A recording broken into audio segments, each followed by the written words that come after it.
ब्रह्मा, विष्णू आणि महेश यांनी जेव्हा सृष्टीची रचना केली तेव्हा प्रत्येक जीव आपापल्या कर्मात मग्न होता. मात्र काळानुसार सृष्टीतील समतोल बिघडू लागला. लोकशक्तीच्या बळावर एकमेकांवर अन्याय करू लागले होते. मृत्यूनंतर यमराज कर्माचा हिशोब घेत असत, पण जिवंतपणी माणसाला त्याच्या चुकीची जाणीव करून देणारी आणि पृथ्वीतलावरच कर्माचे फळ देणारी कोणतीही व्यवस्था नव्हती. अधर्माचा हा वाढता प्रभाव पाहून त्रिदेवांनी एका अशा देवतेची गरज व्यक्त केली, जी अत्यंत निष्पक्ष असेल आणि दंडाधिकारी म्हणून क्रमाने न्याय देईल. या न्यायाधीशाच्या जन्माची कथा सूर्यकुलातून सुरू होते. भगवान सूर्यदेवांचा विवाह विश्वकर्मा यांची कन्या संज्ञा हिच्याशी झाला होता.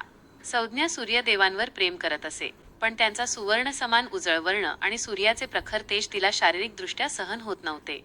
तिला उष्णतेचा प्रचंड त्रास व्हायचा. स्वतःची सहनशक्ती वाढवण्यासाठी तिला कठोर तपश्चर्या करायची होती, पण पतीला एकटे सोडून जाणे तिला योग्य वाटेना. अखेर तिने आपल्या तपातून स्वतःची हुबेहूब प्रतिकृती छाया निर्माण केली आणि तिला आपली जागा घेऊन सूर्यदेवांची सेवा करण्याची आज्ञा दिली. हा भेद कोणालाही न सांगण्याचे वचन घेऊन संज्ञा तपश्चर्या करण्यासाठी वनात निघून गेली. छाया ही भगवान शिवाची परम भक्त होती. जेव्हा शनिदेव छायाच्या गर्भात होते तेव्हा तिने कडक ऊन आणि प्रखर उष्णतेमध्ये महादेवाची अत्यंत कठोर तपश्चर्या केली. या तपश्चर्येच्या प्रभावामुळे आणि बाहेरील उष्णतेमुळे गर्भातील बालकाचा वर्ण काळा झाला. वैशाख महिन्यातील अमावस्येला दुपारच्या मध्यान्ह काळी शनिदेवाचा जन्म झाला. जेव्हा सूर्यदेवांनी आपल्या पुत्राचा तो श्यामल काळा वर्ण पाहिला तेव्हा ते संतापले.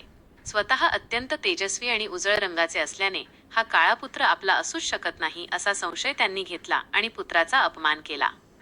पित्याने केलेला हा अनादर आणि मातेच्या चारित्र्यावर घेतलेला संशय पाहून शनिदेवांना प्रचंड क्रोध आला. त्यांनी जेव्हा आपल्या क्रूर वक्रदृष्टीने पित्याकडे पाहिले तेव्हा सूर्यदेवाचे तेजलोप पावले आणि ते स्वतः काळे पडले.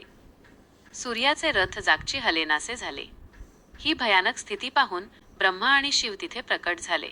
त्यांनी सूर्यदेवाला सत्य परिस्थितीची जाणीव करून दिली. महादेवांनी शनीवर प्रसन्न होऊन त्यांना नवग्रहांमध्ये सर्वश्रेष्ठ स्थान आणि जगाचे भाग्यविधाते व दंडाधिकारी होण्याचा वर दिला. शनी हा शब्द शनये या धातूपासून आला असून त्याचा अर्थ हळूहळू चालणारा असा होतो. त्यांची गती मंद असल्याने त्यांना शनैश्चर किंवा शनी असे नाव पडले. न्यायाचे कार्य करण्यासाठी शनिदेवांनी कावळा या पक्षाला आपले वाहन म्हणून निवडले. कावळा हा अत्यंत चाणाक्ष, सावध आणि निसर्गातील गुप्त हालचालींची चाहूल लागणारा पक्षी आहे. शनिदेवांना हेच दाखवायचे होते की ते बाह्य रूपावर किंवा सौंदर्यावर नाही तर गुणांवर आणि सूक्ष्म कर्मांवर लक्ष देतात. ते शनिदेव प्रत्येकाच्या कर्मावर नजर ठेवून असतात. अशा प्रकारे ज्यांना जगाने तुच्छ लेखले त्यांनाच महादेवांनी सृष्टीचे सर्वात मोठे पद दिले. आजही शनिदेव आपल्या न्यायाने राजाला रंक आणि रंकाला राजा बनवण्याचे सामर्थ्य ठेवतात.